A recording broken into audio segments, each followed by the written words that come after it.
പരിശുദ്ധ റമദാന്റെ 27-ാം രാവിലാണ്. ലൈലത്തുൽ ഖദ്റിന്റെ പ്രതീക്ഷയിലാണ് എല്ലാവരും.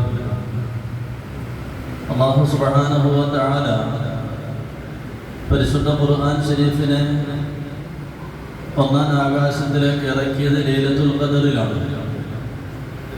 സാധാരണ നമ്മളൊക്കെ കാണാറുണ്ട്, ഏതെങ്കിലുമൊക്കെ പ്രത്യേക കാര്യങ്ങൾ നടക്കുമ്പോൾ അതിൻ്റെ ഒരു സന്തോഷം പ്രകടിപ്പിച്ചുകൊണ്ട് ചില വാരാചരണങ്ങൾ, അതല്ലെങ്കിൽ ചില മാസങ്ങൾ പ്രത്യേകിച്ച് ഒരാഘോഷമാക്കിയൊക്കെ മാറ്റാറുണ്ട്. അതുപോലെ റബ്ബ് സുബ്ഹാനഹു വ തആല പരിശുദ്ധ ഖുർആൻ ശരീഫിനെ നമുക്ക് തന്നതിൻ്റെ പേരിൽ, ലൈലത്തുൽ ഖദ്റിൽ തന്നതിൻ്റെ പേരിൽ ഒരു മാസക്കാലത്തെ റബ്ബ് സുബ്ഹാനഹു വ തആല അതിൻ്റെ സ്മരണയുടെ ദിനമാക്കി. അഥവാ ഖുർആൻ അനുസരിച്ച് ഒരു മനുഷ്യൻ ജീവിക്കേണ്ടത് എങ്ങനെയാണ് എന്നതിൻ്റെ പ്രാക്ടിക്കൽ നടക്കുന്ന ഒരു മാസമാണ് പരിശുദ്ധ റമദാൻ. അത് നമ്മൾ കൃത്യമായി കാണുന്നുണ്ട്. റമദാനിലെ പോലെ മനുഷ്യൻ സമ്പത്ത് ചെലവഴിക്കുന്ന ഒരു മാസം വേറെയില്ല. പരിശുദ്ധ റമദാനിനെ പോലെ ഒരു മനുഷ്യൻ ഇബാദത്ത് എടുക്കുന്ന വേറൊരു മാസം നമുക്ക് കാണാനില്ല. അതുപോലെ ഏത് വിഷയമായാലും, ഏത് തലയിൽ തുണിയിടാത്ത സ്ത്രീകളാണെങ്കിലും അവർ തലയിൽ തുണിയിടുന്നത് കാണാം. ഏത് മനുഷ്യനും അല്ലാഹുവിൻ്റെ പള്ളിയിൽ വന്ന് കൃത്യമായി നമസ്കരിക്കുന്നത് കാണാം. എത്രത്തോളം ഓരോ മനുഷ്യനും അല്ലാഹുവിൻ്റെ ശരിയായ അടിമയാണ് എന്ന് അല്ലാഹുവിൻ്റെ മുമ്പിൽ അവൻ തെളിയിച്ചു കൊടുക്കുകയാണ്. നമുക്ക് വലിയ ആവശ്യങ്ങളൊന്നും ഇല്ലെങ്കിൽ പോലും നമ്മോട് പറഞ്ഞ ഇടയത്താഴം കഴിക്കൽ സുന്നത്താണ്. ചിലപ്പോൾ ചിലർ എഴുന്നേറ്റിട്ട് 3 ഈത്തപ്പഴവും തിന്ന് ഒരല്പം വെള്ളവും കുടിച്ചിട്ടും കിടക്കുക. എന്നാലും അതിനുവേണ്ടി അവൻ എഴുന്നേൽക്കുക 4 മണിക്ക്. യാതൊരു മടിയില്ല. റമദാൻ അല്ലാത്തൊരു മാസത്തിൽ നമ്മളങ്ങനെ എഴുന്നേൽക്കാറില്ല. പ്രത്യേകിച്ച് ആ സമയത്ത് ആരും ഭക്ഷണം കഴിക്കാൻ വേണ്ടി മെനക്കെടാറുമില്ല. അപ്പം ഇവിടെ ഈ ഒരു മാസം പരിശുദ്ധ ഖുർആൻ ഇറങ്ങിയ ലൈലത്തുൽ ഖദ്റിനെ പ്രത്യേകിച്ച് ഒന്ന് അനുസ്മരിക്കാൻ വേണ്ടി ഒരു മാസക്കാലം അല്ലാഹു ഭയങ്കര ട്രെയിനിങ് ആണ് തരുന്നത്. എത്രത്തോളം 4 വയസ്സുള്ളൊരു കൊച്ചു കുട്ടിയോട്, നമ്മൾ സാധാരണ കൊച്ചു കുഞ്ഞുവഴികളൊക്കെ പറയും, മക്കളെ നിങ്ങൾ കുട്ടികളായതുകൊണ്ട് നിങ്ങൾക്ക് എന്ത് ചെയ്യാം, നമുക്ക് നോമ്പ് 2 ആക്കാം.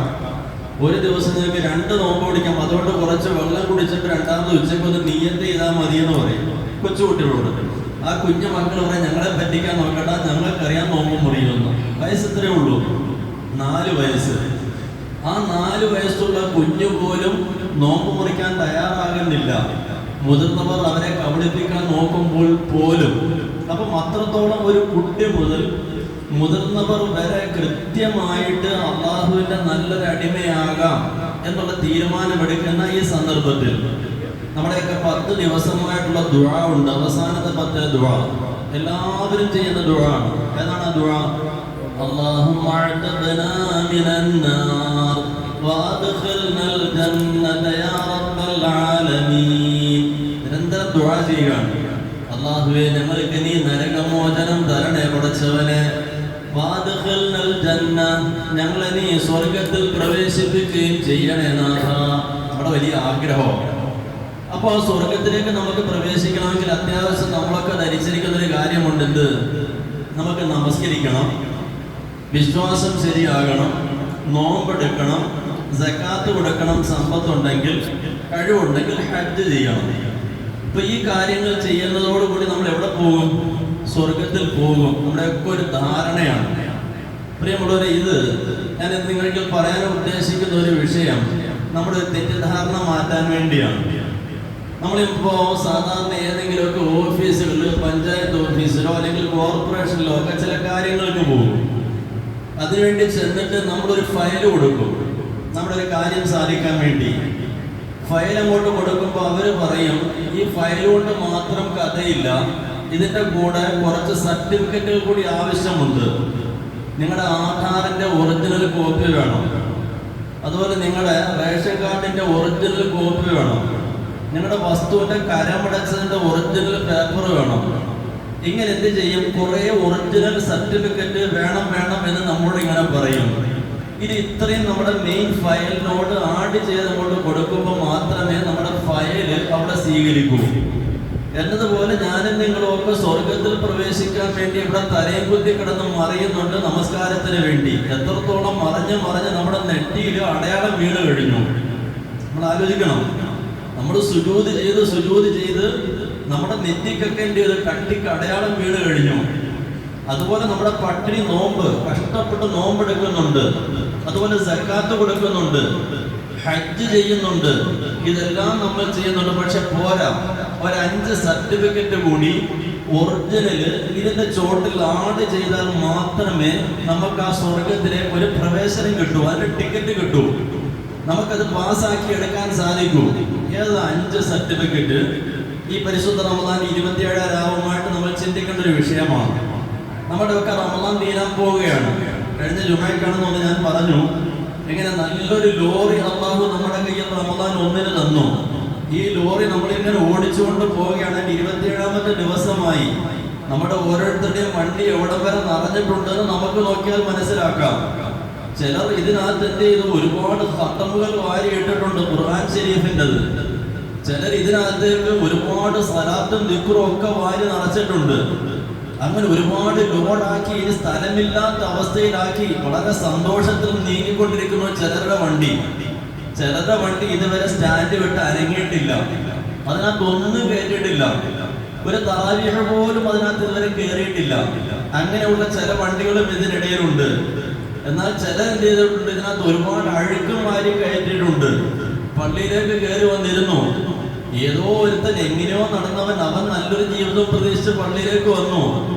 ഉടൻ നമ്മൾ അവനെ എവിടെയൊക്കെ ഇട്ട് മാന്താവോ അവിടെ എല്ലാം മാന്തി അവന് നാണ്ട പള്ളിയിൽ കയറി. റമദാൻ മാസമായിട്ട് എത്ര ദിവസത്തേക്കാണ് നമുക്ക് കണ്ടറിയാം. നമ്മളതിന് സർട്ടിഫിക്കറ്റ് ചെയ്തു അവന്റെ കാര്യത്തിൽ. അവൻ എത്ര ദിവസം നമുക്ക് കണ്ടറിയാം. ഇവന്റെ നോമ്പിന്റെ കൂടെ കുറെ മ്ലേച്ഛമായ വെറും അഴുക്ക് പിടിച്ച മാലിന്യങ്ങളാണ് വാരി കയറ്റുന്നത്. അവന്റെ ലോറിയിൽ കയറിയ നോമ്പും നമസ്കാരവും ഒക്കെ പുഴുത്ത് നാറുന്ന അവസ്ഥയിലാണ്. പ്രിയമുള്ള സഹോദരങ്ങളെ, വളരെ സൂക്ഷിക്കണം. ഏതാണെങ്കിലും നമ്മുടെ വണ്ടി വലിയ താമസമില്ലാതെ ചെക്ക് പോയിന്റിലേക്ക് നീങ്ങുകയാണ്. വലിയ താമസമില്ലാതെ നമ്മുടെ വണ്ടിയുടെ കാര്യത്തിൽ തീരുമാനമാകും. ഒരു കൂട്ടം വണ്ടി വളരെ സുന്ദരമായി ഓക്കെയായി നമുക്ക് വലിയ വലിയ വലിയ വില കിട്ടും. ഒരു കൂട്ടം വണ്ടികൾക്ക് ഒരു വിലയും ഇല്ല, നമുക്ക് വലിയ ഫൈനായിരിക്കും വരാൻ പോകുന്നത്. ഏതാണെങ്കിലും പ്രിയമുള്ളവരെ, നമ്മുടെ യാത്ര മുന്നിലേക്ക് പോകുമ്പോൾ നമുക്ക് സ്വർഗ പ്രവേശനം വേണം. അതിന്റെ ഫയൽ അള്ളാഹുവിന്റെ മുമ്പിൽ ഡെയിലി സമർപ്പിക്കാണ്. 5 നേരവും 3 പ്രാവശ്യം കുറഞ്ഞത്. അല്ലാഹു മഅ്തഖിനാ മിനന്നാർ, നരകത്തിൽ നിന്നങ്ങൾക്ക് മോചനം താ റബ്ബേ, വഅദ്ഖിൽനൽ ജന്ന, ഞങ്ങളെ നീ സ്വർഗ്ഗത്തിലേക്ക് പ്രവേശിപ്പിക്കുക റബ്ബേ. അള്ളാഹു പറഞ്ഞു, 5 സർട്ടിഫിക്കറ്റ് കൂടെ കൊണ്ടുപോവാ, നിനക്ക് ഞാൻ സ്വർഗപ്രവേശനം തരാം, നിനക്ക് ഞാൻ നരകമോചനം തരാം. അതിൽ 1ാമത്തെ സർട്ടിഫിക്കറ്റ് ഏതാ? ഒറിജിനൽ സർട്ടിഫിക്കറ്റ് വേണം. അതാണ് വവസ്സൈനൽ ഇൻസാന ബിവാലിദൈഹി ഹമലതുഹു ഉമ്മുഹു വഹനൻ വഫിസാലുഹു ഫീ അനിഷ്കുർ ലീ വലിവാലിദൈഹി ഇലയ്യൽ മസീർ. സൂറത്തുൽ ലുഖ്മാന്റെ 14ാമത്തെ ആയത്താണ് 1ാമത്തെ സർട്ടിഫിക്കറ്റിന് ആവശ്യമുള്ള വസ്തു. 1ാമത്തെ സർട്ടിഫിക്കറ്റ് ഏതാ വേണ്ടത്? ഒറിജിനൽ വേണം. മാതാപിതാക്കളുമായി നിന്റെ ബന്ധം എങ്ങനെ? നിസ്കാരം ഉണ്ടോ? ഒക്കെ നല്ല തഴമ്പ. നോമ്പും ക്ലിയറാ, 30 പിടിക്കാൻ റെഡിയാണ്. സക്കാത്തും ആവശ്യത്തിന് കൊടുത്ത്, സദഖയും വാരി കൊടുത്ത്, ബാക്കിയുള്ളതൊക്കെ വാരി കൊടുത്തു. ഹജ്ജ് പല പ്രാവശ്യം ചെയ്തു, എല്ലാം ഓക്കെ. പക്ഷേ നിന്റെ ഉമ്മായുമായിട്ടുള്ള ബന്ധം എങ്ങനെയാ? നിന്റെ വാപ്പയുമായിട്ടുള്ള ബന്ധം എങ്ങനെയാ? അല്ലാഹു പറയുന്നു, നാം വസിയത്ത് ചെയ്യുന്നു. ചെറിയ വിഷയമല്ല, ഞാൻ പറഞ്ഞു എന്നല്ല പറഞ്ഞത്. പിന്നെ നമ്മൾ സാധാരണ ഹജ്ജിന് പോകുന്നവർക്ക് ചെന്നിട്ട് പറയും, ദുആക്ക് വസിയത്ത് ചെയ്യുക, നമുക്ക് ദുആ ചെയ്യണേ. ഇവിടെ രാജാതിരാജനായ റബ്ബ് വെറും ചീള് കേസായ അവന്റെ അടിമ. ഈ അടിമയൊഴിക്കലാ പറയുന്നത്, വസൈന, നാം വസിയത്ത് ചെയ്യുന്നു അൽ ഇൻസാൻ, ഈ മനുഷ്യനോട്. പറഞ്ഞാൽ ഒന്നുമില്ലാത്ത മനുഷ്യനോട് ഉടമസ്ഥനായ റബ്ബ് വസിയത്ത് ചെയ്യുന്നു. എന്ത്? ബിവാലിദൈഹി, അവന്റെ മാതാപിതാക്കളുടെ വിഷയത്തിൽ. നമ്മൾ ഈ ഇരിപ്പിലിരുന്നിട്ട് നമ്മുടെ മനസാക്ഷിയോട് ചോദിക്കും, എന്റെ ഉമ്മയുമായിട്ട് എന്റെ അവസ്ഥ എങ്ങനെയാ? എന്റെ വാപ്പയുമായി എന്റെ ബന്ധം എങ്ങനെയാ? പരിശുദ്ധ റമദാനാണ്. ജീവിച്ചിരിക്കുന്ന ഉമ്മയും വാപ്പയുമായി നല്ല സൗഹൃദത്തിലാണോ? മരിച്ച് ഇവിടെ പോയി ചുരുണ്ടുകൂടി കിടക്കുന്ന ഉമ്മയും വാപ്പയുമായിട്ട് എങ്ങനെ? വല്ലപ്പോഴൊക്കെ വാപ്പയും ഉമ്മയും കാണാറുണ്ടോ? ഏതെങ്കിലുമൊക്കെ സമയത്ത് അവിടെ പോയിട്ട് അസ്സലാമു അലൈക യാ അബി, അല്ലെങ്കിൽ അസ്സലാമു അലൈക്കും യാ ദാറ ഖൗമിൽ മുഅ്മിനീൻ, മുഅ്മിനീങ്ങളുടെ വീട്ടിൽ താമസിക്കുന്നവർ ഇനി ഒന്നുമില്ലെങ്കിലും അസ്സലാമു അലൈക്കും എന്ന് പോയി ആഴ്ചയിൽ ഒരിക്കലെങ്കിലും പറയാറുണ്ടോ? ആഴ്ചയിൽ ഒരിക്കല് അള്ളാഹു പറയാണ് നാം വസിയ്യത്ത് ചെയ്യുന്നു മനുഷ്യനോട് അവന്റെ മാതാപിതാക്കളുടെ വിഷയത്തിൽ മറക്കല്ലേ മക്കളെ.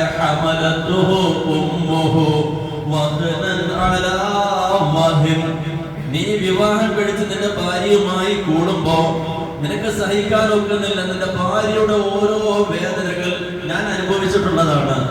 എന്റെ ഭാര്യയുടെ ആദ്യത്തെ പ്രസവ സമയം, നാളെ പ്രസവമാണെങ്കിൽ ഇന്ന് ഹോസ്പിറ്റലില്, ഇവിടെ ഞരക്കവും വേദനയും കണ്ട് എനിക്ക് സഹിക്കുന്നില്ല. ഞാൻ കൂടെ ചെന്ന് കട്ടിൽ കിടക്കുക. എന്തിന്? ഒന്ന് തലോടാൻ വേണ്ടി. കാരണം നമ്മുടെ ഭാര്യയുടെ വേദന നമുക്ക് സഹിക്കുന്നില്ല. ഈ അവസ്ഥയിൽ തലോടാൻ ആളില്ലാത്ത നമ്മുടെ ഉമ്മയുണ്ടായിരുന്നു. നമ്മുടെ വാപ്പ കുറച്ച് കാർക്കശ്യക്കാരനാ. വാപ്പയ്ക്ക് തലോടലും തൂക്കലും ഒന്നുമില്ല. വാപ്പക്ക് സഡൻ ആക്ഷനാണ്. കാരണം പഴയ പിതാക്കളൊക്കെ അങ്ങനെയാണ്.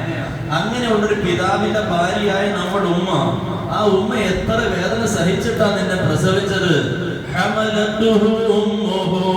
അവന്റെ ഉമ്മ അവന് വേണ്ടി സഹിച്ചു. ബുദ്ധിമുട്ടിന്റെ പുറത്ത് വീണ്ടും ബുദ്ധിമുട്ട് എന്ന് പറഞ്ഞാൽ നിന്റെ ഉമ്മ ഛർദ്ദിച്ചത് ഏറ്റവും കൂടുതൽ ആർക്ക് വേണ്ടിയാ? എന്നെ ചുമന്ന സമയത്താ. അതിന് മുമ്പും ശേഷം അതുപോലെ അവര് ഛർദ്ദിച്ചിട്ടില്ല. നിന്റെ ഉമ്മ ഏറ്റവും വലിയ വേദന അനുഭവിച്ച എപ്പോഴാ? നിന്നെ പ്രസവിക്കുന്ന സമയത്താ. നിന്റെ ഉമ്മ ഏറ്റവും കൂടുതൽ തീട്ടം കോരിയത് ആർക്ക് വേണ്ടിയാ? അത് നിന്റെ മലം കോരിയതാ. നിന്റെ ഉമ്മ ഏറ്റവും കൂടുതൽ ചന്തി കഴിയത് ആരുടേതാ? നാടൻ ഭാഷ പറഞ്ഞാൽ പ്രിയമുള്ളവര് നമ്മുടേതാ. വേറൊരാളുടെ ആ ഉമ്മ അത്ര കഴിയിട്ടില്ല. ആ ഉമ്മാടെ ചന്തി ആ ഉമ്മ കഴിയിട്ടില്ല. മറിച്ച് ആ ഉമ്മ ഏറ്റവും കൂടുതൽ ഒരു ചെറിയ ഗ്ലൗസ് പോലും ഇല്ലാതെ എന്നെ നിങ്ങളെ എത്ര വൃത്തിയാക്കിയതാ.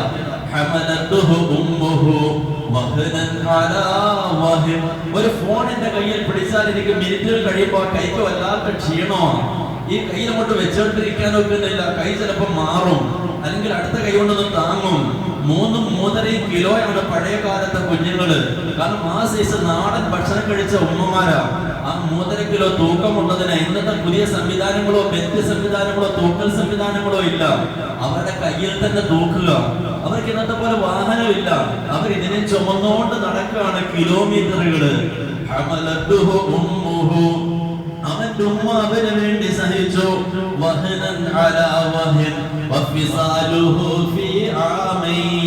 നാം എങ്ങാനും രാത്രി ഒന്ന് ഉറങ്ങാൻ കിടക്കുമ്പോ നമ്മൾക്കൊരു കോള് വരുന്നു 11 മണിക്ക്. നാം അത് അറ്റൻഡ് ചെയ്തു. 11:30 ആയപ്പോ അടുത്ത കോള് വരുന്നു. നമ്മൾ അതും അറ്റൻഡ് ചെയ്തു. ഇനി അടുത്ത സൈലന്റ് ആക്കിയമ്മ ഫോൺ എവിടെയോ കൊണ്ട് എറിഞ്ഞു കളയും. എന്തുകൊണ്ട്? ഉറക്കം ശരിയാകുന്നില്ല. പൊന്നു സഹോദരങ്ങളെ, നമ്മൾ നമ്മുടെ ഉമ്മയെ എത്ര ഉറക്കം ഒഴിയിച്ചതാ. നമ്മൾ ഇന്ന് 11 മണിക്ക് ചാടി എഴുന്നേൽക്കുന്നു. ആ സമയത്ത് ഉമ്മ എന്ത് ചെയ്യുക? നമ്മളെ കെട്ടിപ്പിടിക്കുക. ആ ഉമ്മയുടെ മാറിടത്ത് നിന്ന് പാലെടുത്ത് നമുക്ക് തരിക. അരമണിക്കൂർ കഴിഞ്ഞ് വീണ്ടും കരയുന്നു. ആ ഉമ്മ നമ്മുടെ മുറുകത്ത് തല്ലുന്നില്ല. മറിച്ച് ആ ഉമ്മ വീണ്ടും ചേർത്ത് പിടിക്കുക. ആ കുഞ്ഞിനെ ചേർത്ത് പിടിച്ച് വീണ്ടും തരിക പാല്. എന്നിട്ട് തട്ടി ഉണർത്തുക. ആ സമയത്ത് ചിലപ്പോ വാപ്പ അടുത്ത് കിടന്നിട്ട് ബഹളം ഉണ്ടാക്കുന്നുണ്ടാകും. ആ സമയത്ത് ഉമ്മ പറയും, നിങ്ങൾ അപ്പുറത്ത് പോയി കിടാ, ഞാൻ എന്റെ കുഞ്ഞുമ്മ ഇവിടെ കിടന്നോട്ടെ. എന്തെങ്കിലും ആ ഉമ്മ ഒരു വിഷമം കാണിച്ചിട്ടുണ്ടോ? ആ ഉമ്മയ്ക്ക് വേണ്ടി ഒരു രാത്രി നീ ഉറക്കമൊഴിച്ചാൽ നീ കണക്ക് പറയും. ഇന്നലെ രാത്രി ഞാൻ അല്പം ഉറങ്ങിയിട്ടില്ല എന്റെ ഉമ്മയെ നോക്കിയിട്ടെന്ന്. ആരോടാ പ്രിയമുള്ളവരെ കണക്ക് പറയുന്നത്? അല്ലാഹു പറയുന്നു, 2 വർഷം നിരന്തരം നിനക്ക് പാലൂട്ടിയ ഉമ്മയാണ്. 2 വർഷം നിനക്ക് നിരന്തരം പാലൂട്ടിയ ഉമ്മ. എന്നോട് നീ നന്ദി കാണിക്കണേ പോരാ. നിന്റെ മാതാപിതാക്കൾക്ക് നീ നന്ദി കാണിക്കണേ.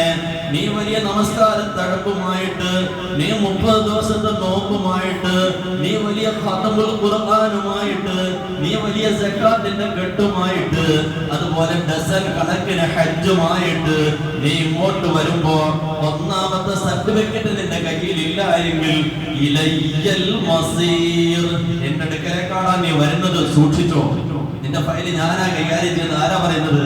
ഉടമസ്ഥനായ അവസാന വാക്കാ ശ്രദ്ധിക്കേണ്ടത്. എങ്ങനെ? ഇലയ്യൽ മസീർ, എന്റെ അടുക്കലേക്കാണ് നിന്റെ അവസാന വരവ്. നിന്റെ ഫയൽ എന്ത് ചെയ്യുമെന്ന് എനിക്കറിയാം എന്ന് പറയുന്ന ആ ശക്തമെന്ന ഒരു ഭാഗത്തിരിക്കുന്ന ഒരു സൂപ്രണ്ടന്റ് ഓർഡർ പോലെ എന്ന് പറഞ്ഞാൽ നമ്മൾ കൊണ്ടുപോയി ഒരു പ്യൂണിനെ കാണിച്ചു, അല്ലെങ്കിൽ അവിടുത്തെ താഴത്തെ ഒരു ഓഫീസറെ കാണിച്ചപ്പോ അവരോട് എല്ലാം ഓക്കെയാ. പക്ഷെ നമ്മുടെ സൂപ്രണ്ട് നമ്മളോട്ട് പ്രശ്നമുണ്ട്, നീ എല്ലാം ശരിയാക്കിയിട്ട് വാ, എന്റെ അടുക്കലാണ് വരുന്നത്, അന്നേരം ഞാൻ കാണിച്ചു തരാം രാജാതിരാജനായ റബ്ബ് പറയുന്നു, നിന്റെ എല്ലാം പോക്കിയിട്ട് വാടാ, ഇലയ്യൽ മസീർ, എന്റെ അടുക്കിലേക്കാണ് നീ വരുന്നത്, നിന്റെ ഫയൽ ഞാൻ കൈകാര്യം ചെയ്യും. എന്റെ പൊന്നു സഹോദരങ്ങളെ, സ്വർഗ പ്രവേശനത്തിന്റെ ഫയൽ പാസ്സാകുമോ? ഇല്ലേ? ഉമ്മയുടെ സർട്ടിഫിക്കറ്റ് ഇല്ലാതെ. ആലോചിക്കണേ. ഒന്നുകൂടി പറയുന്നുണ്ട്, സുബ്ഹാനഹു വ തആല, വഖദാ റബ്ബുക അല്ലാ തഅബുദു ഇല്ലാ ഇയ്യാഹു വബിൽ വാലിദൈനി ഇഹ്സാനാ. ഒന്നുകൂടി പറയാം. നേരത്തെ പറഞ്ഞെങ്ങനാ? ഞാൻ വസിയ്യത്ത് ചെയ്യുന്നു. താഴെ ഇറങ്ങിയിട്ടാ പറഞ്ഞത്. ആരാ? അല്ലാഹു. നമ്മുടെ താഴെ ഇറങ്ങി പറഞ്ഞ, നാം നിങ്ങളോട് വസിയ്യത്ത് ചെയ്യുന്നു, നിങ്ങളുടെ ഉമ്മയുടെ കാര്യം വാപ്പയുടെ കാര്യം ശ്രദ്ധിക്കണേ എന്ന്. ഇനി അടുത്ത് പറയുന്നത് ജഡ്ജ്മെന്റ് ആയിട്ട് പറയുന്നു. നിന്റെ റബ്ബ് വിധിച്ചിരിക്കുന്നു. എന്താ വിധിച്ചിരിക്കുന്നത്? അല്ലാ തഅബുദു ഇല്ലാ ഇയ്യാഹു, അല്ലാഹു അല്ലാതെ ഒന്നിനെയും നീ ആരാധിക്കരുത്.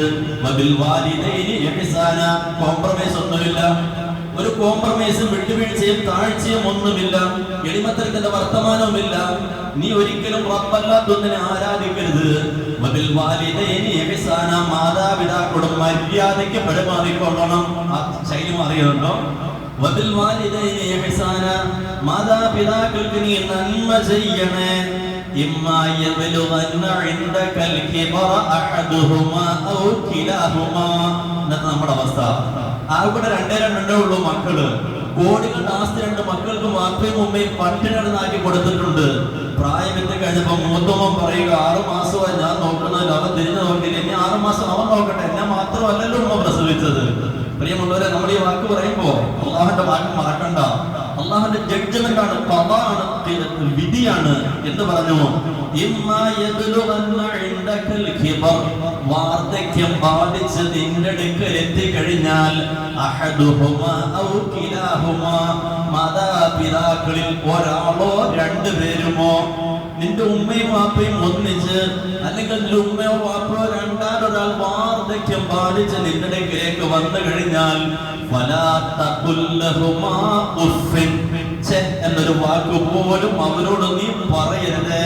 എന്നാൽ കുറെ കാലം ഉമ്മ ഇവിടെ നടക്കുക, ഉമ്മക്ക് അത് മോനല്ലേ ഉമ്മ, അവിടെ പോയി കുറച്ചു ദിവസം നിന്നൂടെ, ഞാനും എന്റെ ഭാര്യയും എത്ര കഷ്ടപ്പെടുന്നു ഉമ്മാക്ക് വേണ്ടി, ഈ ഒരു വാക്ക് നീ പറയരുത്. ആ വാക്കല്ല, ആ ഉമ്മയുടെ മുഖത്ത് നോക്കി എളിമത്ത ഒരു നികൃഷ്ടതയുടെ ചെറിയ വാക്ക് പോലും നീ പറയരുത്.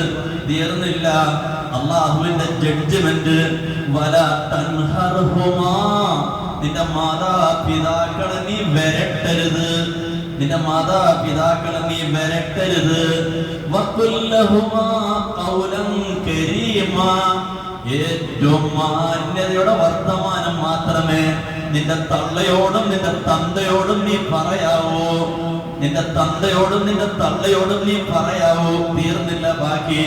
വഖ്ഫിദ് ലഹുമാ ജനാഹദ്ദുല്ലി മിനർ റഹ്മ. ഒരു വല്ലാത്ത ശൈലിയാ. പഴയ പുതിയ ന്യൂജൻ കുട്ടികൾക്ക് മനസ്സിലാകില്ല. പഴയ ആൾക്കാർക്ക് മനസ്സിലാവും. നമ്മുടെയൊക്കെ വീടുകളിൽ പഴയ കാലത്ത് കോഴിയെ വിരിപ്പിക്കും, കോഴിയും കുഞ്ഞും ഉണ്ടാകും. അവസാനം ഈ കോഴിയും കുഞ്ഞും കൂടി ഇരിക്കുന്ന സമയത്ത് ഈ തള്ളക്കോഴി അതിന്റെ 2 ചിറക് ഇങ്ങനെ താഴ്ത്തിയിട്ട് കൊടുക്കും. എന്തിനു വേണ്ടി? ആ ജനിച്ച് വിരിഞ്ഞിങ്ങോട്ട് വന്ന് 2, 3, 4 ദിവസമായ കുഞ്ഞൻ കോഴികള് ഇതിന്റെ ചിറകിലൂടെ ചാടി ഇതിന്റെ മുതുകത്ത് കയറും. ആ സമയത്ത് വീണ്ടും ഈ തള്ള ഇങ്ങനെ താഴ്ന്നു കൊടുക്കും, തന്റെ മക്കള് കയറി കളിക്കട്ടെ. അതേ ശൈലിയാണ് ഇവിടെ അല്ലാഹു പറയുന്നത്. ആ ഉമ്മയ്ക്കും വാപ്പയ്ക്കും വേണ്ടി നീ താഴ്ത്തിയിട്ട് കൊടുക്കണേ. ജനാഹദ്ദുല്ലി, എളിമത്തരത്തിന്റെ ചിറക് നീ താഴ്ത്തിയിട്ട് വിട്. നിന്റെ ഉമ്മ കയറി കളിക്കട്ടെ നിന്റെ മുതുകത്ത്, നിന്റെ ഉപ്പ കയറി കളിക്കട്ടെ നിന്റെ മുതുകത്ത്. തീർന്നില്ല, നീ ഡെയിലി 5 നേരം ദുആ ചെയ്യണം. എങ്ങനെ? കമാ റബ്ബയാനി സഗീറാ, റബ്ബി എന്റെ രക്ഷിതാവേ, ഇർഹംഹുമാ, എന്റെ ഉമ്മയോടും വാപ്പയോടും നീ കൃപ കാണിക്കണേ. കമാ റബ്ബയാനി സഗീറാ, ചെറുപ്രായത്തിൽ അവരെന്നോട് കൃപ കാണിച്ചതുപോലെ നാളെ ഖബറിലേക്ക് വരുമ്പോൾ നീ കൃപ കാണിക്കണേ നാഥാ. സൂറത്തുൽ ഇസ്രാ 23, 24 ആയത്തുകള്. പ്രിയമുള്ളവരെ, അതുകൊണ്ട് ഒന്നാമത്തെ സർട്ടിഫിക്കറ്റ് ഓക്കെ ആണോ എന്ന് ആലോചിക്കും. പിന്നെ നമുക്ക് തസ്ബീഹ് നിസ്കരിക്കാം. ഒന്നാമത്തെ സർട്ടിഫിക്കറ്റ് ഓക്കെ ആണെങ്കിൽ ഇവിടെ കുരിഞ്ഞു വീണാൽ മതി. വെറുതെ 300 തസ്ബീഹ് ഒരു ഉണ്ടാക്കി കിട്ടാൻ പോകുന്നില്ല. അതുകൊണ്ട് ഉമ്മയും വാപ്പയുമുള്ള ഇടപാട് ഓക്കെയാണോ? ഒന്നുകൂടി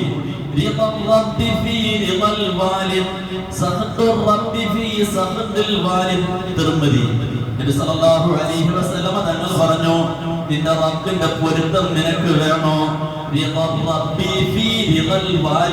മാതാപിതാക്കളുടെ പൊരുത്തം ഉണ്ടെങ്കിൽ റബ്ബ് പൊരുത്തപ്പെടൂ. നിന്റെ റബ്ബിന്റെ കോപം നിന്റെ മാതാപിതാക്കളുടെ കോപത്തിലാണ്. ഒന്നുകൂടി പ്രിയമുള്ളവരെ, മാതാപിതാക്കൾ ഒന്നുകിൽ നിന്റെ സ്വർഗമാണ്, അതല്ല എങ്കിൽ നിന്റെ നരകമാണ്. എന്റെ വാക്കല്ല. ഒരു മനുഷ്യൻ വന്നിട്ട് നബി സല്ലല്ലാഹു അലൈഹി വസല്ലം തങ്ങളോട് ചോദിക്കുന്നു, യാ റസൂലല്ലാഹ് മാ ഹഖ്ഖുൽ വാലിദൈനി അലാ വലദിഹിമാ, മാതാപിതാക്കളോട് മക്കൾക്കുള്ള കടമ എന്താണ് നബിയേ? നബി സല്ലല്ലാഹു അലൈഹി വസല്ലം തങ്ങൾ പറഞ്ഞു, ഹുമാ ജന്നതുക, ഒന്നുകിൽ നിന്റെ ഉമ്മയും വാപ്പയും നിന്റെ സ്വർഗമാണ്, വനാറുക, അല്ലെങ്കിൽ നിന്റെ ഉമ്മയും വാപ്പയും നിന്റെ നരകമാണ്. പറഞ്ഞാൽ ഉമ്മയും വാപ്പയും ഇടങ്ങേറാക്കിയോ, നിനക്ക് നരകം ഉറപ്പാ. ആ ഉമ്മയും വാപ്പയും നീ സന്തോഷിപ്പിച്ചോ, നിനക്ക് സ്വർഗം ഉറപ്പാണ്. പ്രിയമുള്ളവരെ, അപ്പൊ ഒന്നാമത്തെ സർട്ടിഫിക്കറ്റ് ക്ലിയർ ആണോ?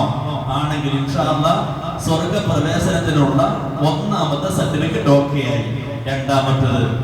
രണ്ടാമത്തത് നമ്മുടെ ഗുരുക്കന്മാർ ഒരുപാടുണ്ട്. അത് മദ്രസയിൽ പഠിപ്പിച്ച ഉസ്താദാകട്ടെ, സ്കൂളിൽ പഠിപ്പിച്ച അധ്യാപകനോ ടീച്ചറോ ആകട്ടെ, ആരാണെങ്കിലും നമ്മുടെ ഗുരുക്കന്മാരെ ആദരിക്കൽ നമ്മുടെ ഭാഗമാണ്. ഗുരുക്കന്മാരെ നമ്മൾ എപ്പോഴെങ്കിലും നിന്ദിച്ചാൽ 3 നിലയിലുള്ള പരീക്ഷണങ്ങളായിരിക്കും അവനുണ്ടാകുക. എങ്ങനെ? 3 നിലയിലുള്ള പരീക്ഷണങ്ങൾ വരും. ഒന്ന്, ഒരു ഉസ്താദ് നമ്മളെ പഠിപ്പിച്ച ഉസ്താദിന്റെ നേരെ തലതിരിഞ്ഞ സ്വഭാവം കാണിച്ചാൽ നമ്മൾ പഠിച്ചത് മറന്നുപോകും. രണ്ടാമത്തത് ഫൗത്തുൽ ഇസ്സ, പല സ്ഥലത്തും നമ്മൾ മാനം കെടുന്ന അവസ്ഥ വരും. മൂന്നാമത്തത് സൂഉൽ ഖാത്തിമ, അവസാനം കലിമ ചൊല്ലി മരിക്കാൻ അവസരം കിട്ടില്ല. നമ്മുടെ നാക്കിന്റെ മെടുക്കൊണ്ട് ചെല്ലാൻ പറ്റുന്ന സാധനമല്ല മരിക്കുമ്പോൾ ലാ ഇലാഹ ഇല്ലല്ലാഹ് എന്നുള്ളത്. അത് അല്ലാഹു നമുക്കൊന്ന് ചൊരിഞ്ഞു തന്നാൽ മാത്രമേ ഉള്ളൂ. ഗുരുക്കന്മാരുടെ എല്ലാം പൊരുത്തക്കേട് വാങ്ങിയിട്ടാണെങ്കിൽ പ്രിയമുള്ളവരെ കാര്യം അപകടമാണ്. അതുകൊണ്ട് നമുക്ക് സ്വർഗത്തിൽ പ്രവേശിക്കണോ? രണ്ടാമത്തെ സർട്ടിഫിക്കറ്റ് എടുത്ത് നോക്കുക, ഓക്കെ ആണോ? എങ്കിൽ ഇൻഷാ അല്ലാഹ് നമുക്ക് ആ ഫയല് സ്വീകരിക്കും എന്ന് പറയാം. തീർന്നില്ല, അടുത്ത 3 എണ്ണം കൂടി. മൂന്നാമത്തെ വിഷയമാണ് ഇണകളുടെ പ്രശ്നം. പ്രിയമുള്ളവരെ, നാം ഒരു വിവാഹം കഴിച്ചിട്ടുണ്ട്. അതുപോലെ ഓരോ സഹോദരിമാരും ഒരു ഭർത്താവിനെ സ്വീകരിച്ചിട്ടുണ്ട്. ഒരു പെണ്ണിന്റെ വിഷയത്തിൽ നിബിധങ്ങൾ പറഞ്ഞു,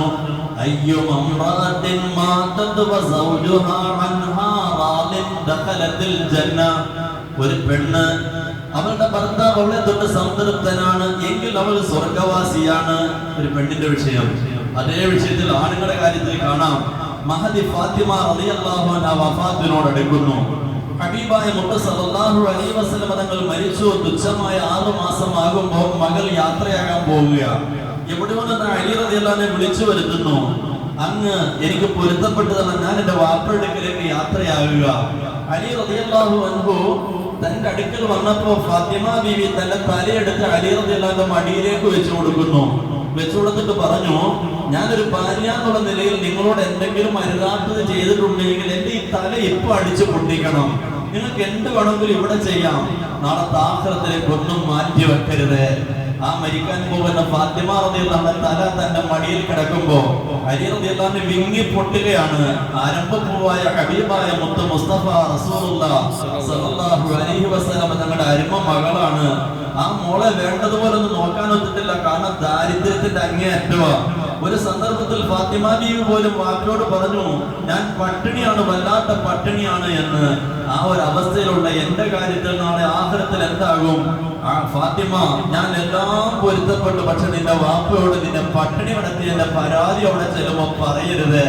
ഇത് പറഞ്ഞിട്ട് ആ മരണസമയം കാണാൻ ഒക്കാതെ പ്രിയമുള്ളവർ എല്ലാ പൊരുത്തങ്ങളും ചോദിച്ചിട്ട് മഹാനായ അലി റളിയല്ലാഹു അൻഹു മസ്ജിദ് നബവിയിൽ കയറി കമന്ന് കിടന്നിട്ട് ഒരു പാട്ട് പാടുന്നുണ്ട്.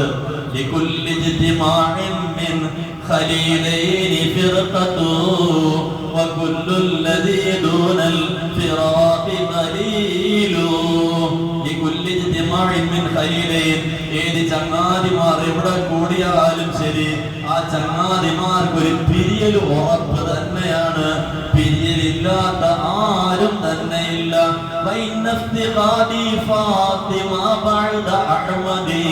എന്റെ അഹ്മദായ മുഹമ്മദായ റസൂലുള്ളാഹി സ്വല്ലല്ലാഹു അലൈഹി വസല്ലം എനിക്കൊരു തണലായിരുന്നു. ആ നബിക്ക് ശേഷം എന്റെ ഫാത്തിമയുടെ ഈ യാത്ര ദലീലുൻ അലാ അല്ലാ തദൂമ ഖലീലു. ഒരു ചങ്ങാതിമാരും ഇവിടെ നിലനിൽക്കില്ല, എല്ലാ ചങ്ങാതിമാരും വിട്ടുപോകുമെന്നുള്ളതിന്റെ തെളിവാണെന്ന് പറഞ്ഞിട്ട് പള്ളിയിൽ കമന്ന് കിടന്ന് കരയുകയാണ് അലി റളിയല്ലാഹു അൻഹു. പ്രിയമുള്ളവരെ, ഇതാ കുടുംബജീവിതം. നാം നമ്മുടെ ഭാര്യമാരോട് എങ്ങനെയാ? നമ്മുടെ മക്കളെ പോറ്റാൻ വേണ്ടി 9 മാസം അവൾ ഗർഭം ചുമന്നു. നമ്മൾ ഒരു പണിയും അവർക്ക് വേറെ ചെയ്തു കൊടുത്തില്ല. ആദ്യത്തെ ഒരു പണി മാത്രമേ നമ്മുടെ മോന് വേണ്ടി മോക്ക് വേണ്ടി നമ്മൾ ചെയ്തുള്ളൂ. ബാക്കി മൊത്തം ആ പെണ്ണ സഹിച്ചത്. ആ വയറും ചുമന്നുകൊണ്ട് നിന്റെ ഡ്രസ്സ് കഴുകി തന്നു, ആ വയറും വെച്ചുകൊണ്ട് നിനക്ക് ഭക്ഷണം ഉണ്ടാക്കി തന്നു, ആ വയറും വെച്ചുകൊണ്ട് നിന്റെ വീട് വൃത്തിയാക്കി തന്നു, ആ വയറും വെച്ചുകൊണ്ട് അവൾ നിന്റെ ഉമ്മയും വാപ്പയും വേണ്ടതുപോലെ നോക്കി തന്നു. എല്ലാം കഴിഞ്ഞിട്ട് വീണ്ടും അവ കാട്ടും തുപ്പമാണ് എങ്കിൽ ഈ പറഞ്ഞ പണിയൊന്നും അവർക്ക് ചെയ്യാൻ നിർബന്ധമല്ല. ആലോചിക്കണേ എന്റെ സഹോദരങ്ങളെ. നമുക്ക് ചോറ് വെച്ചല്ല അവർക്ക് നിർബന്ധമല്ല, നമുക്ക് തുണി കഴുകത്തല്ല അവർക്ക് നിർബന്ധമല്ല. വേണ്ടി വന്നാൽ അവർ നമ്മുടെ കുഞ്ഞിനെ പാല് കൊടുക്കാൻ വേണ്ടി 500 രൂപ കൂലി തരണമെന്ന് പറഞ്ഞാൽ ഡെയിലി 500 കൊടുക്കൽ ബാധ്യതയാണ് ഇസ്ലാം നമുക്ക് പഠിപ്പിച്ചു തന്നു. ഈ ഒരു വീടുണ്ടാക്കിയിട്ട് മതിയടാ നീ പെണ്ണ് കെട്ടാന്ന് ശരിയായിട്ട് പറഞ്ഞു തരുന്നു. ആ അവസ്ഥയിൽ നമ്മൾ ഇതെല്ലാം അവിടെ ചെയ്തു തന്നിട്ട് പിന്നെയും അവിടെ കർണക്കുട്ടിക്ക് നാം അടിച്ചിട്ടാണ് ഈ പറഞ്ഞ പോലെ പള്ളി വന്നിട്ട് തസ്ബീഹ് നിസ്കാരവും അതുപോലെ തന്നെ തൗബയ്ക്ക് വേണ്ടി വന്നിരിക്കുന്നെങ്കിൽ വെറുതെയാ, ഒരു കഥയില്ല. എന്റെ പൊന്ന സഹോദരങ്ങളെ, ഇണകളുടെ സർട്ടിഫിക്കറ്റ് ഓക്കെ ആക്കിക്കോ. ഇണകളുടെ സർട്ടിഫിക്കറ്റ് ഓക്കെ ആക്കി അത് കഴിഞ്ഞിട്ട് മതി നമുക്ക് സ്വർഗത്തിലേക്കുള്ള ഫയൽ അങ്ങോട്ട് കൊടുക്കാൻ. അതുകൊണ്ട് ആ സർട്ടിഫിക്കറ്റ് 3-ാം സർട്ടിഫിക്കറ്റ് ക്ലിയർ ആക്കണേ. എന്തെങ്കിലും വിഷമമുണ്ടെങ്കിൽ പ്രശ്നമില്ല, ഒരു സോറി പറഞ്ഞാൽ തീരും. ഒരു സോറി പറഞ്ഞു, കാരണം നമ്മളൊരു സോറി പറയുന്നവർക്ക് ഭയങ്കര കാര്യമാണ്. അതുകൊണ്ട് നമ്മൾ ചെന്ന് ഭാര്യമാരോട് പറയണം, നിന്നെ കൊണ്ട് ഞാൻ പലതും ചെയ്യിച്ചിട്ടുണ്ട്, പൊരുത്തപ്പെട്ടേക്കണേ. ആലോചിച്ച് നോക്കണം, കർണക്കുട്ടി കടിയും കഴിച്ചിട്ടാണ് അടുത്ത സന്ദർഭത്തിൽ നിനക്ക് സുഖിക്കാൻ പിന്നെയും അവിടെ നീ വിളിക്കുന്നത്. എന്തൊരു മൃഗീയതയാണ് നമ്മൾ കാണിക്കുന്നത്. പ്രിയമുള്ളവരെ, ഇണകൾ ആസ്വദിക്കാനുള്ളതാണ് ജീവിതം, ആസ്വദിക്കാനുള്ളതാണ് ജീവിതം. അല്ലാതെ ഇങ്ങനെ അടിച്ചും പിടിച്ചും കളയാനുള്ളതല്ല, എങ്ങനെ ഇതൊക്കെ തെറ്റിപ്പിരിച്ച് ജീവിക്കാനുള്ളതല്ല. ആസ്വദിക്കണം. മക്കൾ നമുക്ക് കൺകുളിർമയാകണം, ഇണകൾ നമുക്ക് കൺകുളിർമയാകണം. നല്ലൊരു ഭാര്യയാകാൻ, നല്ലൊരു ഭർത്താവാകാൻ ഈ 27 രാവിൽ തീരുമാനമുണ്ടാകണം. തീരുമാനമുണ്ടായിട്ട് അള്ളാഹുവിനോട് കരാറ് ചെയ്യുക, ഇൻഷാ അല്ലാഹ് ഞാൻ എന്റെ ഭാര്യയ്ക്ക് നല്ലൊരു ഭർത്താവാകും. ഓരോ പെണ്ണും പറയട്ടെ, എന്റെ ഭർത്താവിന് ഞാൻ നല്ലൊരു ഭാര്യയാകും. സർട്ടിഫിക്കറ്റ് ഓക്കെ ആണോ? ഇൻഷാ അല്ലാഹ് സ്വർഗപ്രവേശനത്തിന്റെ കാര്യത്തിൽ ഏതാണ്ട് ഒരു തീരുമാനത്തിലേക്ക് വരാം.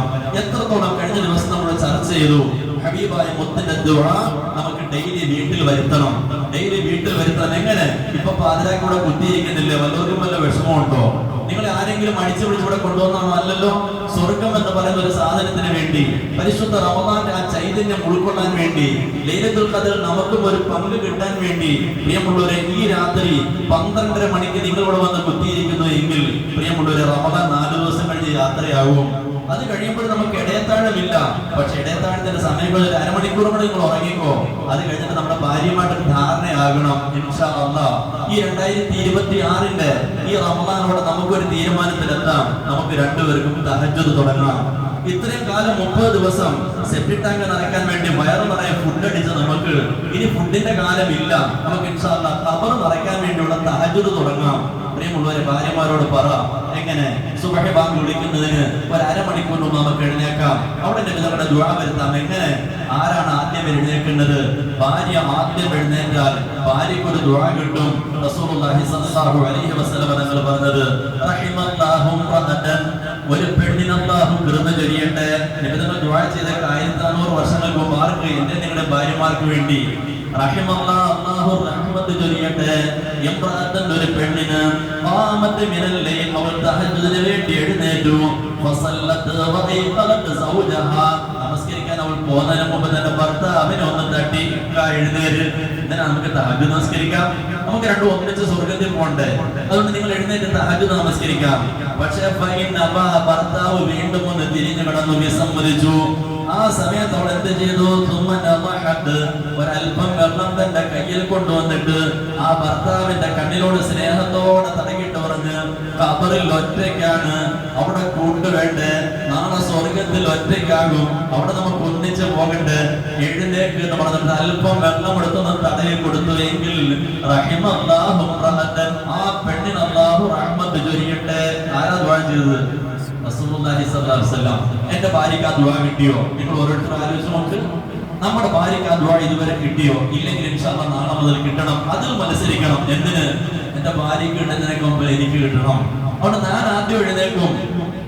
അങ്ങനെ പറഞ്ഞു, അങ്ങനെ തന്നെ പറഞ്ഞു, റഹ്മല്ലാഹു റജുലൻ, ഒരു പുരുഷൻ അല്ലാഹു റഹ്മത്ത് ചൊരിയട്ടെ. ഇങ്ങനെയുള്ള പുരുഷൻ അവൻ ആദ്യം എഴുന്നേറ്റു എന്റെ ഭാര്യ സ്നേഹത്തോടെ തട്ടി. എഴുന്നേറ്റില്ല അവള്, ഒരല്പം വെള്ളമെടുത്തൊന്ന് തടകി അവൾ ചാടി എഴുന്നേറ്റ് വന്നു. രണ്ടുപേരും തഹജ്ജുദ് നമസ്കരിച്ചു. ആ കുടുംബം എത്ര ഐശ്വര്യമുള്ളതായി. നബി തങ്ങളുടെ ദുആ ഇറങ്ങിയ കുടുംബം.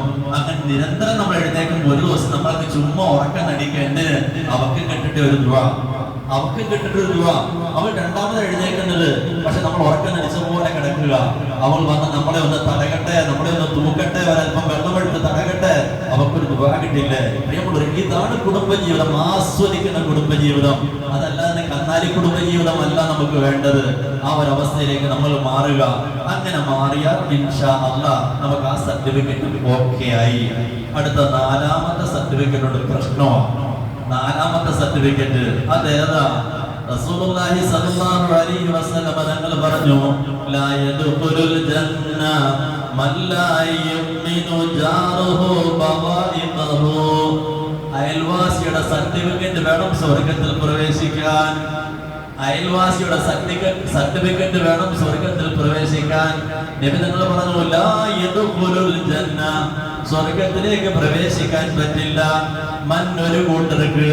എങ്ങനെയുള്ളവരാണ്? അവന്റെ അയൽവാസി നിർഭയമല്ല, ഇവന്റെ നാശത്തെ തൊട്ട് നിരന്തരം ശല്യമാണ്. ഇവിടെയൊക്കെ സിറ്റി പ്രദേശത്തോട് അത്രയും വലിയ പ്രശ്നമില്ല. നമ്മുടെയൊക്കെ നാട്ടിൽ വലിയ പ്രശ്നമാണ്. കാരണം 4 മരവും കൊണ്ട് വെച്ച് പിടിപ്പിക്കും, മതിലിന്റെ സൈഡിൽ കൊണ്ടുവന്ന്. ഇതിന്റെ ഇലകൾ മുഴുവൻ അടുത്തവന്റെ നെഞ്ചത്തേക്കാ. ഈ ഇല മുഴുവൻ വീണ് അവർക്ക് നാശം ഒരിക്കലും ചെയ്യാൻ പാടില്ല. അതുപോലെ തന്നെ എന്ത് ചെയ്യും? നമ്മുടെ വീട്ടിൽ മീൻ കഴുകുന്ന വെള്ളവും ആ വെള്ളവും ഈ വെള്ളവും ഒക്കെ എടുത്തിട്ട് ഒരു മൂലയ്ക്ക് കൊണ്ട് തട്ടും. അത് ആ പാവങ്ങളുടെ വീടിന്റെ സിറ്റ് ഔട്ടിന്റെ ഭാഗമാണ്. അവരവിടെ ഇരുന്നിട്ട് നാറി വിഷമിക്കുക. ചെയ്യരുത്. സർട്ടിഫിക്കറ്റ് ഇല്ലെങ്കിൽ അവിടെ രക്ഷയില്ല. നമ്മൾ വിചാരിക്കുന്നത് ഈ തഴമ്പ് കാണുമ്പോൾ പടച്ചവനങ്ങ് പൊക്കുമെന്നാണ്. വെറുതെയാ. ഈ തഴമ്പ് കാണുമ്പോൾ അള്ളാഹു പൊക്കില്ല. അള്ളാഹു നോക്കും സർട്ടിഫിക്കറ്റ് എങ്ങനെ, അയൽവാസിയോട്ട് എങ്ങനെയായിരുന്നു ബന്ധം, ഓക്കെ ആണോ? ഇൻഷാ അല്ലാഹ് അല്ലാഹുമ്മ അഅ്തിഖ്നാ മിനൻ നാർ വഅദ്ഖിൽനൽ ജന്നത യാ റബ്ബൽ ആലമീൻ. അല്ലാഹുവിന്റെ മുമ്പിൽ രക്ഷപ്പെടും. അപ്പോൾ 4 സർട്ടിഫിക്കറ്റ് ആയി. മനസ്സിലായോ? ഒന്നാമത്തത് ആർക്കതാ? മാതാപിതാക്കളുടെ വിഷയത്തില്. രണ്ടാമത്തത് ഉസ്താദുമാരുടെ ഗുരുക്കന്മാരുടെ പ്രശ്നത്തില്. മൂന്നാമത്തത് ഇണകളുടെ വിഷയത്തില്. 4ാമത്തത് അയൽവാസിയുടെ വിഷയത്തില്. ഇനി 5ാമതൊരു സർട്ടിഫിക്കറ്റ് ഉണ്ട്. അത് നമുക്ക് മരിച്ചിട്ടേ കിട്ടൂ, ഇപ്പൊ കിട്ടില്ല. അതേതാ? മരണത്തിന് ശേഷം കിട്ടുന്നത്. അനസ് റളിയല്ലാഹു അൻഹു റിപ്പോർട്ട് ചെയ്യുന്ന ഹദീസ്, മർറൂ ബിജനാസ, ഒരു ജനാസ ഇങ്ങനെ കൊണ്ടുപോകുന്നു, ഒരു മയ്യത്ത് അങ്ങനെ കൊണ്ടുപോകുന്നു. ഫഅസ്നഉ അലൈഹി ഖൈറാ, അവിടെ നിന്നോരെല്ലാം പറഞ്ഞു, ഒരു നല്ല മനുഷ്യനാണ്, ഒരു നല്ല മനുഷ്യനാണ്. ആ മനുഷ്യന്റെ ജനാസയാണ് കൊണ്ടുപോകുന്നത്. ഫഖാല നബി സല്ലല്ലാഹു അലൈഹി വസല്ലം വജബത്, നബി തങ്ങൾ പറഞ്ഞു വജബത്, ഉറപ്പായി ഉറപ്പായി. അതങ്ങോട്ട് കഴിഞ്ഞു. കുറെ സഹാബാക്കൾ ഇങ്ങനെ മിടിച്ചു നിൽക്കുക, അങ്ങനെ നിന്നു.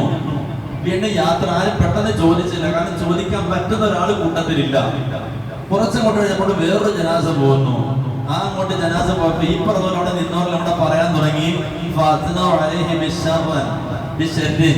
എന്ന് പറഞ്ഞാൽ ഓ ഇവൻ എന്തായാലും തീർന്നു.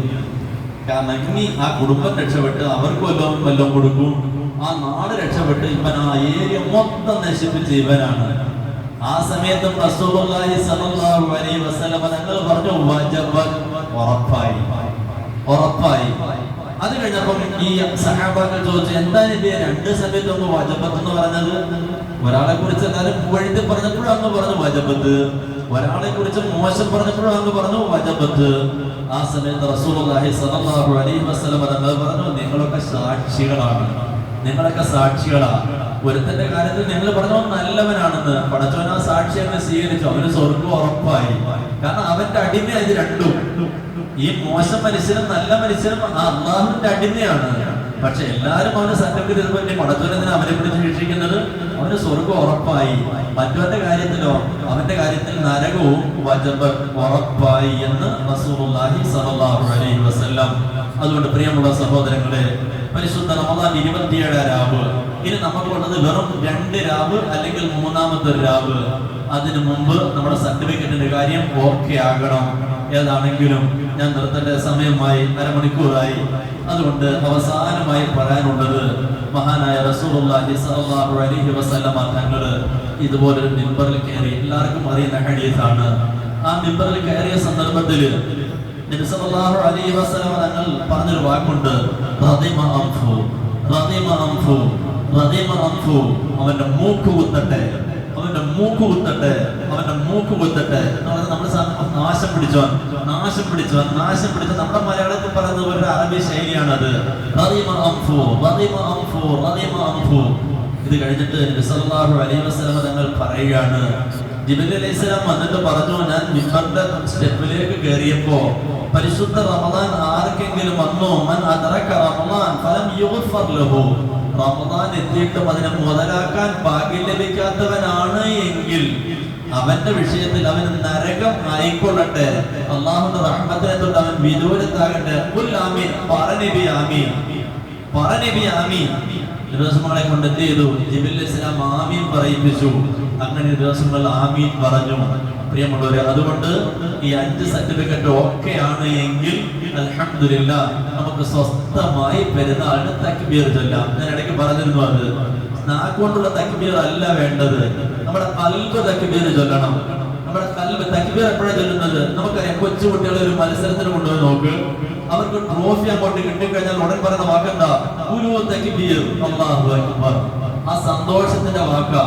ഏതെങ്കിലും ഒരു യുദ്ധത്തിൽ നമ്മൾ വിജയിക്കുന്നു, ആദ്യം പറയുന്ന വാക്കെന്താ? തക്ബീർ, അല്ലാഹു അക്ബർ. ഒരു പതാക നമ്മൾ ഉയർത്തുന്നു, അപ്പോഴും നമ്മൾ പറയുന്ന വാക്കെന്താ? ഭാഷ നമ്മളതല്ലെങ്കിൽ നമ്മൾ പറയും ഓരോ തക്ബീർ. ഉറുദുവാണ്. നിങ്ങളെല്ലാം കൂടെ പറ തക്ബീർ. ഞാൻ എല്ലാവരും പറയും അല്ലാഹു അക്ബർ എന്ന്. പ്രിയമുള്ളവരെ, ചെറിയ പെരുന്നാളിൽ നിന്ന് തക്ബീർ ചൊല്ലുന്നത് ആ രൂപത്തിലാ. അതല്ല നമ്മളെ കൊണ്ട് ചുമ്മാ പറയാൻ തക്ബീർ ചൊല്ലിക്കാനല്ല. നമ്മുടെ ഈ ശരീരത്തെ ആത്മാവിന്റെ വിഷയത്തില് ശരീരത്തെ നമ്മൾ ചവിട്ടി താഴ്ത്തി തറാവീഹ് നമസ്കരിപ്പിച്ചു, ദുആകളൊക്കെ ചെയ്യിച്ചു. റമദാനുമായിട്ട് ഈ പറഞ്ഞ 5 സർട്ടിഫിക്കറ്റും ഓക്കെ ആക്കി കഴിഞ്ഞു എങ്കിൽ നമ്മൾ അൽഹംദുലില്ലാഹ് രക്ഷപ്പെട്ടു. നമ്മുടെ ആത്മാവ് നാക്കിനോട് ചേർന്നിട്ട് പറയും അല്ലാഹു അക്ബർ, അല്ലാഹു അക്ബർ, അല്ലാഹു അക്ബർ. അല്ലാഹുവാണ് ഏറ്റവും വലിയവൻ. ലാ ഇലാഹ ഇല്ലല്ലാഹു, അല്ലാഹു അക്ബർ, അല്ലാഹു അക്ബർ, വലില്ലാഹിൽ ഹംദ്. അല്ലാഹുവിനാണ് സർവസ്തുതി. അല്ലാഹുവേ, അനുഗ്രഹമായിട്ടാണ് എനിക്ക് റമദാനെ കിട്ടിയത് എന്ന് ഇനി നമുക്ക് മനസാക്ഷിയോട് ചോദിക്കാം. ഇതാണ് നമുക്ക് വേണ്ടത്. ഇത് നമുക്ക് മനസാക്ഷിയോട് ചോദിക്കാം. എന്റെ ഉമ്മയുടെ കാര്യത്തിൽ എനിക്ക് എത്ര ശതമാനം മാർക്കുണ്ട്? എന്റെ വാപ്പയുടെ കാര്യത്തിൽ എനിക്ക് എത്ര ശതമാനം മാർക്കുണ്ട്? എന്നെ പഠിപ്പിച്ച അധ്യാപകന്റെ വിഷയത്തിൽ എനിക്ക് എത്ര ശതമാനം മാർക്കുണ്ട്? എന്റെ ഭാര്യ ജീവിതത്തിൽ ഇന്ന് വരെ ഞാൻ തല്ലിയിട്ടുണ്ടോ? ആ തല്ലിയെങ്കിൽ അകാരണമായി തല്ലിയതല്ലേ? തല്ലാൻ പാടില്ല എന്ന് ആ പെണ്ണിന്റെ വാപ്പ നിന്നോട് പറഞ്ഞില്ലായിരുന്നോ? നമ്മൾ നിക്കാഹ് കഴിച്ച സമയത്ത്, നിക്കാഹ് കഴിച്ചപ്പോ നമ്മുടെ കൈ അങ്ങോട്ട് പിടിച്ചിട്ട് ആദ്യം പറഞ്ഞ വാക്കുണ്ടായിരുന്നു, ആരെങ്കിലും ഓർക്കുന്നുണ്ടോ? ബിന്ദി എന്നല്ല പറഞ്ഞത്. ആദ്യം പറഞ്ഞ വാക്കെന്താ?